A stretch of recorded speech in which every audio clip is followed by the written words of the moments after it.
할렐루야. 명절을 보내시고 얼굴에 살이 조금씩 오르신 것 같아요. 편안하게 쉬시다가 오늘 주일 예배 주 앞에 나오심에 감사를 드립니다.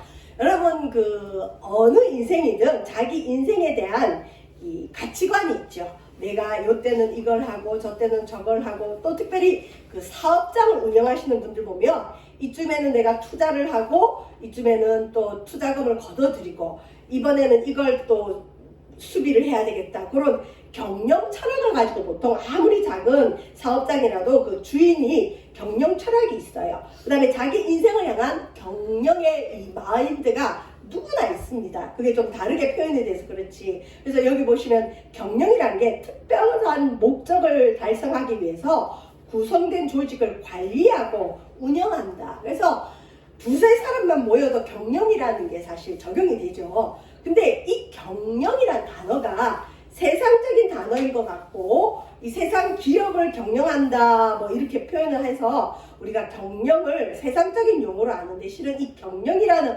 말이 성경에 나와요.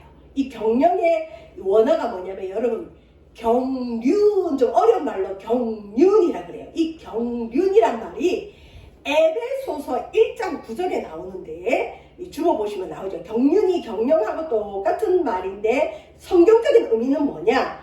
그 뜻의 비밀을 우리에게 알리신 것이요, 그의 기뻐하심을 따라 그리스도 안에서 때가 찬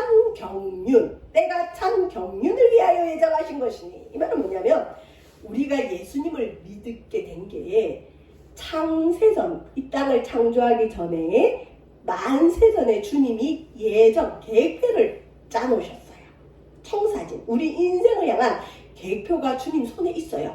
이게 아무 때나 이루어지는 게 아니라, 내가 뭐 2000년도에 대한민국 부산이라는 곳에 태어나고, 또 어떤 부모님 밑에서 태어나고, 그 다음에 언제 어디에 취직을 하고 누구와 결혼을 하고 가정을 이루고, 하여튼 우리 삶의 이 경륜이 내가 결정하는 것 같지만 하나님의 예정 안에 내가 원할 때가 아니라 때가 차야 이루어진다. 흔히 사업장 경영하는 분들이 그런 얘기 하더라고요. 사업장 문 열고 3년이 고비다. 3년 안에 어떤 결과가 나와야 된다. 또 우리 여기 청년이 있지만 직장 가도 369 숫자로 이 위기가 온다면서요. 그러니까 이게 인생이라는 게, 이 사업장이든 직장이든 개인의 삶이든 때가 차야 돼. 때가. 나는 지금 급하지만 하나님의 때가 있어요. 때가 될 때 어떤 일이 벌어져요. 근데 지금 오늘 본문은 기독교의 큰 물줄기 흐름이 변화되는 때예요. 이 때가 찬 거예요. 여러분, 구약 성경은 지금 유대인들, 이스라엘 백성들의 역사기도 해요. 근데 구약은 누구에 대한 말씀이라 그랬죠? 오실 예수님. 그러니까 역사적으로는 유대인들, 이스라엘 백성들의 역사지만 영적으로, 신앙적으로는 오실 메시아 예수님에 대한 예언의 책이 구약이에요. 그러니까 구약의 큰 물줄기는 누구냐? 이제 이 땅에 메시아 구세주로 오실 예수님에 대한 말씀이 딱 됐죠. 그다음 구약이 말라기로 끝이 나면서 400년의 시간이 흐르고는 성경이 안 쓰여졌어요. 그리고는 AD 흔히 1세기, 0세기, 그러니까 이 땅의 기원후가 시작될 때 누가 등장하느냐? 마태복음 1장 1절로 해서 신약 성경이 나오죠. 신약 성경 마태복음, 마가복음, 누가복음, 요한복음까지는 예수님, 그러니까 오실 메시아에 대한 예언이었는데 그게 성취, 약속은 이루어져야 되잖아요. 하나님이 구약에 약속했으면 이루어져야 되는데 그게 언제냐? 때가 차서. 그러니까 인류가 기원전에서 기원후로 넘어가는 그 역사의 중심, BC에서 AD로 넘어가는 딱 역사의 중심에 누가 태어나느냐? 예수 그리스도 탄생이, 여러분, 그때부터 기원후가 되는 거예요. AD가 되는 거죠. 그래서 예수님이 태어난 이야기, 예수님의 이 땅에서의 삶, 예수님이 누구신가에 대해서는 마태, 마가, 누가, 요한복음 4복음서에 딱 쓰여졌어요. 그 다음에 다음에 예수님 다음에 예수님의 제자들의 행적이 우리가 본 사도행전 1장부터 우리 지난번에 본 8장까지는 예수님의 수제자 베드로와 예수님의 12제자를 중심으로 사도들의 이야기가 있어요. 그러니까 그까지 그러니까 마태복음부터 사도행전 8장까지가 예수님과 그의 제자들에 대한 얘기라면 오늘 읽은 9장부터가 큰 물질기가 확 틀어져요. 그러니까 어떻게 보면 여러분 창세기로부터 사도행전 1장 7절까지 8장은 이제 사마리아 땅에 대한 얘기니까 7장까지는 중심이 누구냐면 유대인들, 이스라엘을 대상으로 한 복음의 메시지가 많아요.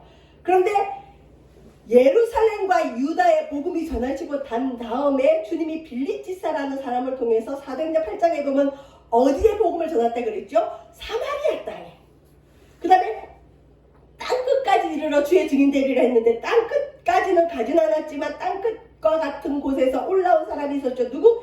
에디오피아 여왕의 국고를 맡은 간닥의 국고를 맡은 내시가 빌립 집사님을 만나서 예수님을 또 만나고 그 빌립 집사님이 자기 고향으로 돌아가서 에디오피아, 지금 아프리카 에디오피아 거기 가서 복음을 전해서 에디오피아 사람들을 많이 개종시켰다는 역사가 있어요.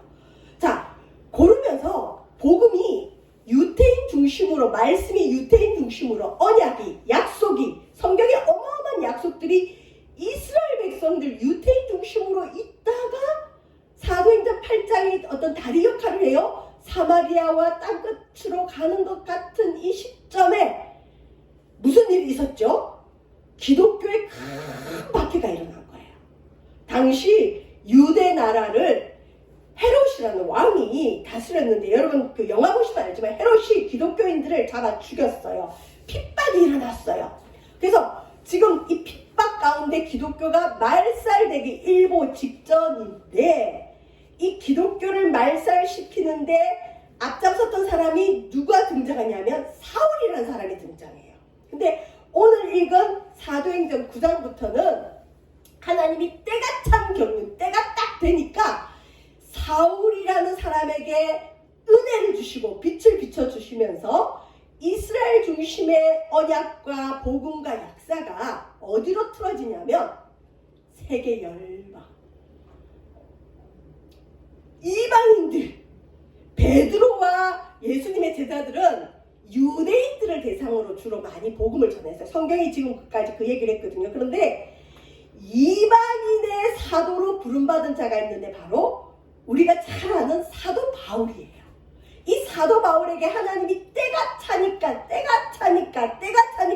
빛을 비춰주셔서 이 사도 바울이 은혜를 받고 이방인의 사도가 되어서 여러분 이 사도행전 9장부터는 베드로 얘기가 조금 나오죠. 뒤에 보면 또 죽은 야고보 얘기도 좀 나오지만 사도행전 9장부터 끝까지는 보통 사도 바울 중심으로 이방인에게 전해지는 복음이 나와요.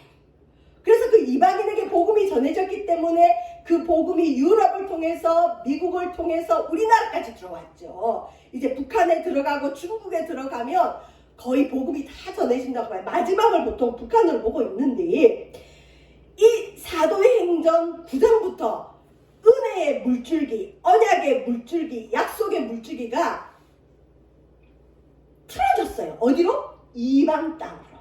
원래 구약 성경의 정신에 의하면 이방 땅은 구원 못 받을 땅이에요. 은혜에서 제외된 땅이에요. 백성이 아니에요. 하나님의 가족이 될 수 없는 사람들이 이방인이었는데 하나님이 그 물줄기를 무엇으로 틀었느냐? 박해라는 걸 틀었는 것을 가지고 틀었는데 이 박해의 주동자가 누구냐? 사도 바울이었어요. 박해의 주동자에게 주님이 큰 빛을 비춰주시고 은혜를 주셔서 하나님의 구원의 역사의 물줄기를 틀어버리셨어요. 여러분 이 뒤에 나오는 신약 성경은 총 27권이라 그래요. 그러니까 사도행전 정도는 한 권, 뭐 유다서는 한 장짜리인데 그것도 한 권에서 성경은 총 66권인데 신약이 39권, 구약이 39권, 신약이 27권. 그래서 구구단으로 보통 성경을 외워요. 어떻게 외우죠? 3구는 27, 39, 구약, 27, 신약 합하면 66권. 성경 66권인데 신약이 몇 권이라고 27권 나오는데 절반 정도 13권을 누가 썼을까요? 예수님이 안 썼어요. 신약 성경 27권 중에 13권 거의 절반을 누가 썼느냐? 예수님 믿는 사람을 박해하고 예수님을 죽이려고 하고 교회를 반대했던 이 사도 바울을 통해서 하나님은 신약 성경 절반을 쓰셨어요. 어마어마한 역사의 터닝 포인트죠. 때가 찼을 때 사도 바울이 원래 믿음이 좋은 사람이 아니라 이 사람은 기독교를 사교, 악한 종교로 봤어요. 자기가 믿고 있는 유대교가 옳은데 어느 날 갑자기 목수의 아들, 허름한 옷도 입고 가난하고 또 특별히 천한 지역 나사렛에서 온 예수라는 사람이 무슨 자기가 하나님의 아들이라 그러더니 그 제자들이 또 막 생기더니 이제는 자기 선생님이 부활했다 그러니까 이 사도 바울이 저건 신성모독이고 저 사람들은 악한 교리를 따르는 사교다. 오늘날로 말하면 악한 사이비 종교다. 이단이다 해서 이 사도 바울이 앞장서서 기독교 말살 정책을 펴시키기 시작했어요. 그러니까 이 사도 바울은 실은 예수 믿는 사람, 예수님을 반대하다가 하나님이 때가 차서 이 반대자 앞잡이인 사도 바울에게 하나님의 빛을 비춰주시고 은혜를 주셔서 바울을 변화시켜서 역사의 흐름을 확 바꿨어요. 그러니까 사람은 여러분 모르는 거예요. 언제 어떻게 변할지 모르는 게 사람이에요. 흔히 그러죠. 사람은 안 바뀌었다. 물론 안 바뀌어요. 사도 바울도 원래 여기 보면 성품이 불같고 이 사람 담즙질이고 냉철하거든요. 어떻게 보면 굉장히 냉혈인 같아요. 이 기질은 안 없어지지만 방향은 바뀌었어요. 그러니까 사람이 성품이 예수님 닮아가려고 노력은 하지만 하나님은 그 기질을 쓰시거든요. 근데 전에는 유대교를 향한 열심이 빛이 오니까 복음을 만나니까 예수님을 만나니까 예수님으로 향했어요. 하나님은 누구를 들었을지 몰라요. 특별히 여기 보면 반대자 사울에게 은혜 줘서 이 사람이 역사의 흐름을 바꾸도록 하나님이 사울을 들어 쓰셨는데 그래서 사울을 향한 하나님의 경륜이 이루어졌고 기독교를 향한 주의 경륜이 이루어지는 거예요. 저와 여러분 우리 삶에도 하나님의 경륜이 있어요. 그냥 내가 선택해서 사는 것 같지만 하나님이 창세전에 만세전에 우리를 택하기도 전에 우리 인생을 향한 주의 예정이 있어요. 기대하시길 바랍니다. 하나님은 여러분 모두를 향한 계획을 갖고 계시고 최선의 계획, 최고의 계획 가운데 하나님의 때가 차면 그 청사진을 펼쳐 보이시고 그 꿈을 나타내실 줄 믿으시길 주의 이름으로 축원드립니다. 여기 보시면 사울에게 어떻게 경륜이 이루어지는지 볼까요? 9장 1절 보면 지금부터가 신약성경의 흐름이 바뀝니다.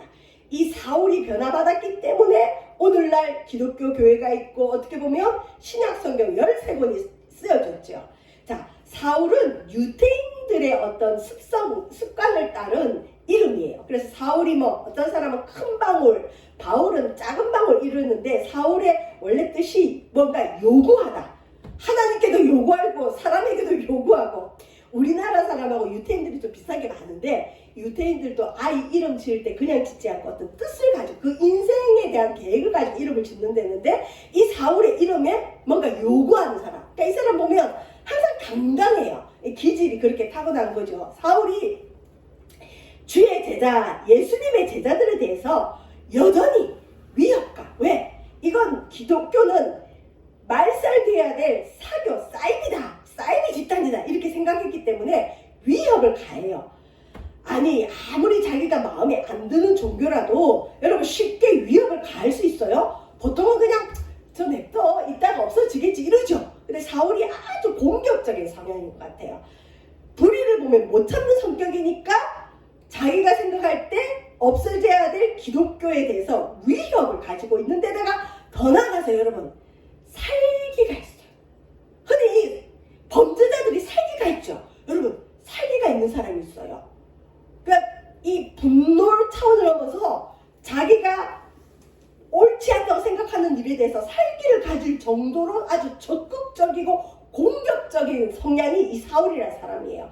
근데 하나님은 이 방향을 틀어서 이 사울에게 있는 이 공격적인 성향을 가지고 인류의 복음이 전파되도록 이를 썼어요. 사울이가 이렇게 적극적인 성격이니까 여러분 선교사로 크게 쓰임받지 않았겠어요? 자, 보세요. 살기가 둥둥해서 이 사람이 가만히 있지 않고 대제사장, 그 당시 유대교의 수장이죠. 이 대제사장이 권력이 어느 정도로 컸냐면 종교적인 문제에 있어서는 사람을 체포할 수 있는 권한도 있었나 봐요. 왜냐하면 로마 사람들, 로마 지도자들과 결탁해서 대제사장이 어떤 요청을 하면 사람도 끌어다가 감옥에 넣을 수 있는 힘이 대제사장한테 있었나 봐요. 그러니까 사울이 대제사장에 가서 우리가 믿는 이 유대교가 저 기독교인들로 인해서 예수의 제자들로 인해서 더럽혀지고 있다. 우리는 저 기독교인들을 잡아 죽여야 된다. 그걸 가지고 대제사장에 가서 2절 보시면 다메섹, 여러분 다메섹이 어디냐면 예루살렘과 꽤 먼 다마스커스. 근데 이 다메섹이라는 지역은 우상도 많이 섬기고 반기독교적인 곳이에요. 근데 유대인들은 디아스포라 유대인 해가지고 그 바벨론의 포로로 잡혀간 이후로 여러 지역으로 흩어졌잖아요. 그래서 여러 지역으로 흩어져서 고국에 돌아오지 못하고 이방 땅에 그대로 살아가는 유대인들의 특징이 뭐냐면 자기가 어디 있든 간에 회당이란 걸 지어요. 회당이 무슨 곳이냐? 오늘 우리 교회처럼 집회소 같은 곳이에요. 모일 회장. 그러니까 유대인들은 예를 들어서 자기들이 다마스커스라는 우상의 땅, 이방 땅에 어쩔 수 없이 피난으로 거기 지역에 갔어요. 거기에서 집도 사고 거기에 자리 잡았어요. 그럼 이 사람들은 뭘 하느냐? 유대교 율법을 읽고 유대교 교육을 자녀들에게 하기 위해서 이 사람들은 회당을 지었어요. 그래서 유대인들은 어디 가든 회당에서 율법책도 읽고 회당에서 유대교 교육을 계속 합니다. 그러니까 그리고 이 회당 중심으로 모였거든요. 그러니까 이 사울이 대제사장에 가서 다마스커스, 다메섹 여러 회당에 가져갈 공문을 청했대. 이 공문이 뭐냐? 체포영장. 기독교 믿는 사람들은 누구든지 잡아올 수 있는, 회당에서 잡아올 수 있는 공문을 청해서, 자, 이는 만일 그 도, 2절 보시면 그 도는 무슨 도를 말할까요? 기독교, 예수교를 따르는 사람을 만나면 남녀를 막론하고 결박하여 예루살렘으로 잡아오려 함이라. 체포영장 가지고 가서 기독교 믿는 사람 잡아올 권한을 이 사도 바울이 가지고 어떻게 보면 경찰처럼 먼 길을 떠난 거예요. 이제 사도 바울 만나면 다 죽는 거예요. 다 끌려가지고 그 먼 길을 끌려와서 예루살렘에서 심판받고 재판받고 죽어야 돼요. 뭐 그 당시에 보면 사자에도 물려 죽고 불에 태워 죽고 목 잘려 죽고 기름에 튀겨 죽고 그래요. 초대교회 보면 이 사도 바울이 위협과 살기가 무시무시한 사람인 거예요. 어떻게 보면 기독교가 이 사도 바울에 의해 사도 바울 성격으로 보면 기독교는 완전히 잔멸, 씨도 안 남고 없어질 위기가 됐어요. 그래서 많은 기독교인들이 위기감 느꼈죠. 저 사도 바울이라는 사람이 이제 나섰으니 우리는 죽었다 그랬을 텐데 하나님은 위기에 처한 이 기독교인들을 내버려 두지 않고 하나님은 예수님을 따르는 백성을 건지기 위해서 하나님의 때가 참 경륜, 기독교가 없어질 뻔했는데 기독교가 완전히 이 인류에 자리 잡게 된 이 역사를 위해서 하나님은 이 사울이라는 사람에게 빛을 비춰주십니다. 빛을 비춰주십니다. 3절 보시면 사울이 변화된 계기가 3절에 보시면 사울이 길을 가다가 다메섹으로 가는 길이죠. 다메섹 가까이 이르더니 이제 다메섹에 거의 다 왔어요. 호련히 갑자기 하늘로부터 빛이 그를 둘러 비추는지라. 갑자기 큰 빛이 오더니 사울에게 빛이 비친 거예요. 근데 여러분 이 3절의 말씀은 구약의 에스겔서나 다니엘서 흔히 묵시문학이라 그러거든요. 성경에 보면 하나님을 만나는 체험을 하는 사람들이 있는데 하나님을 만날 때 이렇게 빛이 와요. 빛. 그러니까 이 사울도 빛을 보더니 아 이게 뭔가 하나님이 내게 오셨다. 사람들도 뭔가 이상한 일이 일어나는 걸 느끼는 거죠. 자, 빛이 사울에게 오니까 4절 보실까요? 땅에 엎드려져. 빛이 오니까 이 사울이 바로 땅에 엎드려집니다. 여러분, 땅에 엎드려진다는 건 순복합니다. 내가 항복합니다. 두렵습니다. 이런 뜻이에요. 이 사울이 땅에 엎드려질 사람이 아니에요. 얼마나 당당했던 사람인데요. 얼마나 요구가 많은 사람인데 갑자기 하늘에서 빛이 오니까 이 사람이 어떻게 해요? 땅에 엎드려졌어요. 그러고는 하늘에서 빛만 온 것이 아니라 소리가 들려왔어요. 하나님을 빛으로도 만나지만 음성으로도 들리는 거예요. 소리가 있는데 자 무슨 소리를 듣느냐? 때가 차니까 하나님이 사울을 만나주기는 만나주는데 칭찬하면서 만나지 않고 책망하면서 만나주는 거예요. 왜? 사울이 지금 잘못 가니까. 여기 보세요. 사울아 사울아 네가 어찌하여 나를 박해하느냐. 여러분 성경에 하나님이 나타나서 그 사람의 이름을 2번 부르는 경우가 있어요. 그때는 보통 하나님이 그 사람을 들어서 크게 쓰실 때 2번 불러요. 모세야 모세야 이렇게 부르시고 사울아 사울아 네가 왜 나를 박해하느냐. 아니 사울이 언제 예수님을 박해했을까요? 근데 예수님 믿는 사람 교회를 박해하니까 예수님이 참다가 안 되니까 직접 나타나셨어요. 너 왜 나를 믿는 사람을 죽이려 하느냐 나타나는 거예요. 자 5절 이 5절이 사울이 바울이 되는 과정이에요. 이 사울이 완전히 변화받는 자기의 가치관이 바뀌는 자기의 경영 철학, 인생 철학이 바뀌는 신앙관이 바뀌는 이 주인이 바뀌는 시점이 이 5절이에요. 여러분 보세요. 대답할 때 주여 누구십니까? 여러분 여기 보면 사울아 사울아 네가 어째 나를 박해하느냐 이러면 당신 누굽니까? 이게 이렇게 묻는 게 사실 맞죠. 어떤 음성이 들렸어요. 당신 누굽니까? 먼저 물어야 되잖아요. 근데 여기 바로 사울은 이 음성에 대해서 뭐라 그러죠? 주여 누구십니까? 이 말은 뭐냐면 여기서 이제 성경에서 흔히 주라는 거 메시아 내 영혼의 주인 나의 구세주 하나님을 향해서 주라 그러지 아무나에게 주라 안 해요. 그러니까 사울은 이 음성을 향해서 이분은 하나님이다. 이분은 내가 그렇게 찾고 찾던 진리이신 메시아다. 하나님이다. 그래서 바로 엎드려서서 주님 두려운 거예요. 누구십니까?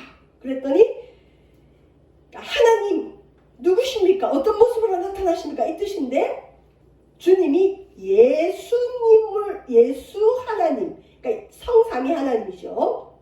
바울은 성부 하나님으로 누굽니까? 물었는데 이제 성자 예수님이 답을 하시는 거죠. 예수가 곧 하나님이라고 하는 명제입니다. 나는 네가 주라 고백하는 이 하나님 신인 나는 네가 지금 박해하고 있는 예수라. 너 평소에 예수 믿는 사람들 무시했지. 너 평소에 예수 인정 안 했지. 나사렛에서 천한 지역 출신이라고 너 예수 무시했지. 목수의 아들이라고 무시하고 있었지. 너 예수가 구세주인 걸 몰랐지. 네가 그렇게 무시하고 믿지 않고 박해했던 그 예수가 바로 네가 말하는 구세주 주님 하나님이다. 여기에 바울이 완전히 변화왔습니다. 아 하나님의 아들 예수 목수의 아들 예수 나사렛 출신인 예수가 내가 그렇게 우습게 보고 멸시했던 그 예수가 하나님이구나 구세주구나 나의 주인이구나 완전히 바뀐 거야. 이 당시만 해도 사울은 유대인들은 오실 메시아를 기다리고 있어요. 지금도 여러분 유대인들은 이스라엘 사람들은 메시아를 기다리고 있어요. 우리 기독교는 예수님, 2000년 전에 이 땅에 오신 예수님을 메시아로 고백하죠. 유대인들은 고백하지 않아요. 아까 제가 북한이 마지막일 수 있다 그랬는데, 북한보다 어떻게 보면 이제 성경적으로는 유대인들, 이스라엘 백성들이 예수를 그리스도로 고백하면 이 땅의 마지막이 될 수도 있어요.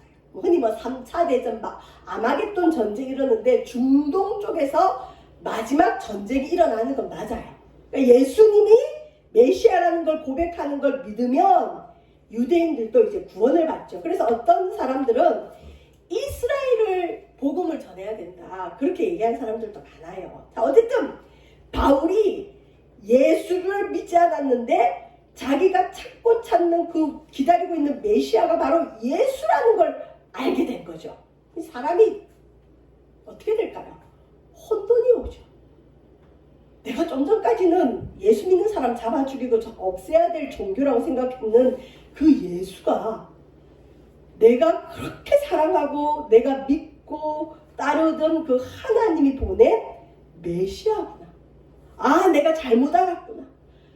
여러분, 이 사울이 바울로 바뀔 때 하나님은 무엇을 통해서 이 사람을 바꿨죠? 빛을 비춰주셨어요. 주의 음성을 들려주셨어요. 우리가 흔히 이것을 사도 바울의 회심이라고 해요. 여러분, 이처럼 사도 바울처럼 회심하는 사람이 교회 안에 드물어요. 많지 않아요. 우리 모두가 다 이렇게 사도 바울처럼 길 가다가 꼬꾸라져서 주님 만나고 그러진 않아요. 근데 우리 모두는 어떻게 보면 이런 회심의 순간이 있어야 돼요. 특히 모태신앙인 분들은 내가 회심을 했나? 내가 회심을 안 했나? 모를 수 있어요. 회심에도 여러 종류가 있어요. 이 사도 바울처럼 아주 극적으로 주님을 만나는 사람도 있고, 모태신앙처럼 내가 회심했는지 안 했는지 모르지만 주님을 고백하는 사람들이 있고, 어쨌든 틀린데 회심에는 분명한 열매가 있습니다. 사도 바울처럼 변화받아요. 인생의 주인이 바뀝니다. 자, 이렇게 큰 체험을 해서 예수를 만났어요. 그러면 여러분 보통 어떻게 되죠? 와, 내가 예수 만났으니 이제는 나가서 복음을 전하고, 나는 하나님 음성 들은 사람이니까 나는 누군가에게 가르침 받을 필요가 없어, 그럴 텐데, 여러분, 주님은 절대 그런 방법으로 일을 안 하시죠. 6절 보실까요? 너는 일어나 시내로 들어가라. 여러분, 예수님을 만났으면 보통은 예루살렘으로 가지 않을까요? 거기가 종교 성지니까.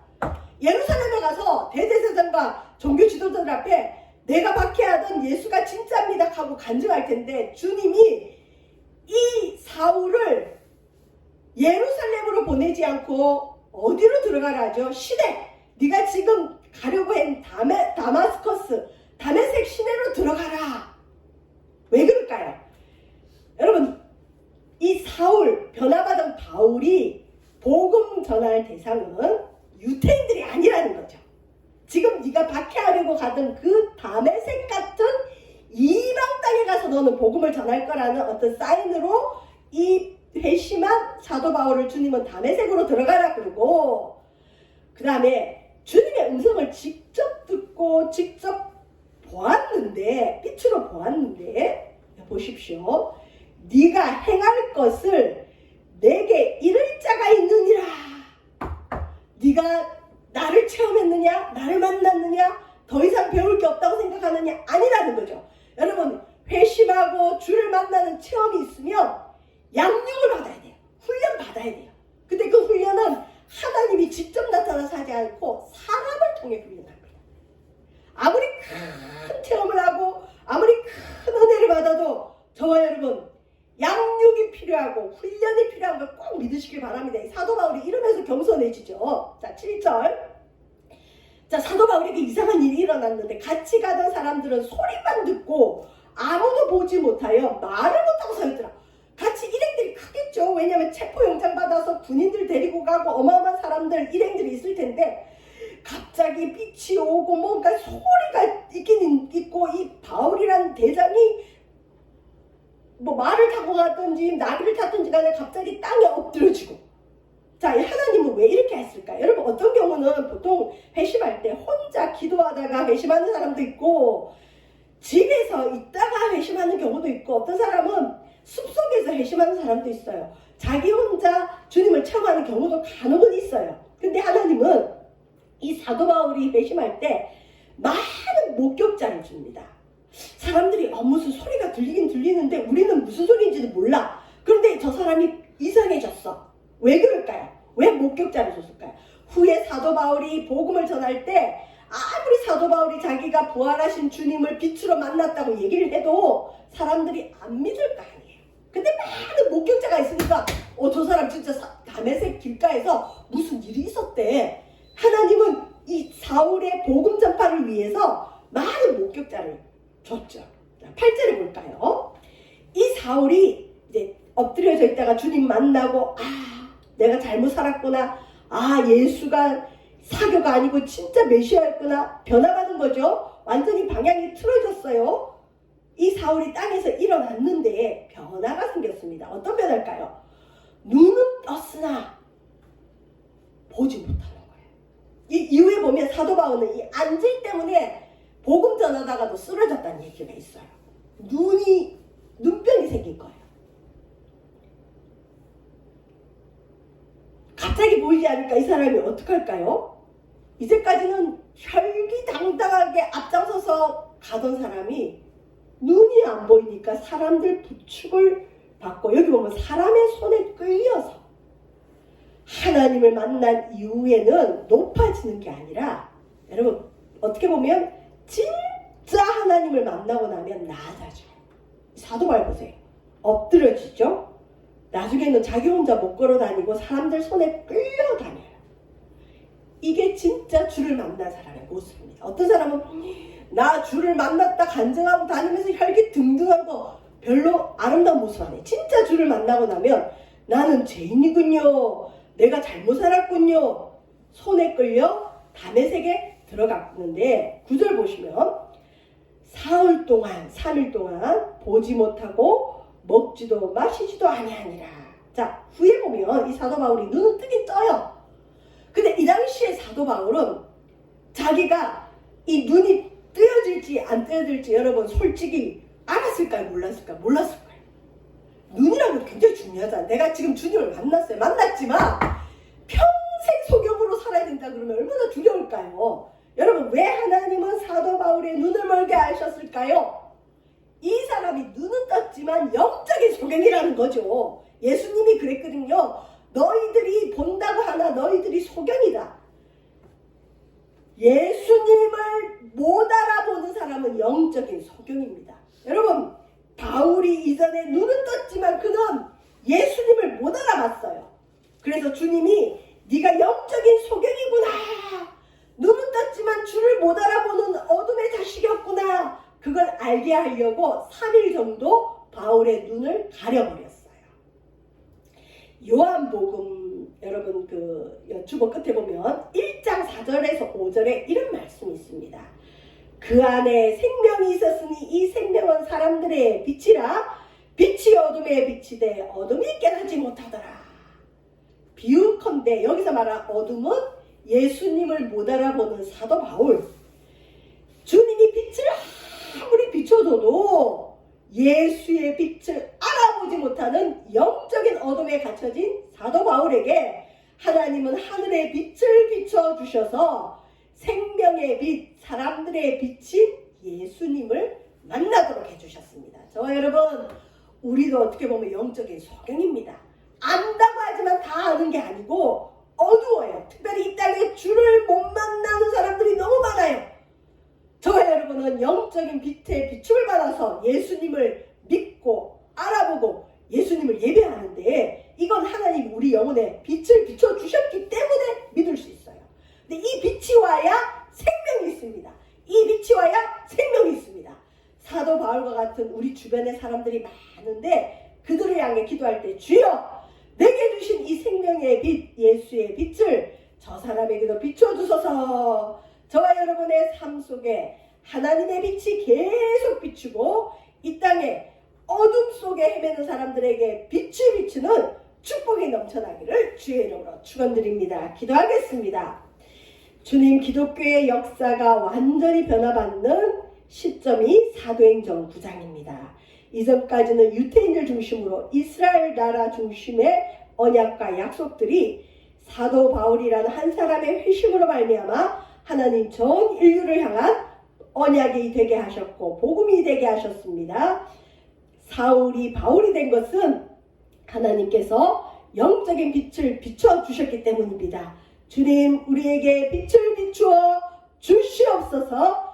이 땅에 예수님을 알아보지 못하는 수많은 사람에게 하나님의 빛을 드러낼 수 있도록 인도하여 주시옵소서. 감사드리며 예수님 이름으로 기도합니다. 아멘.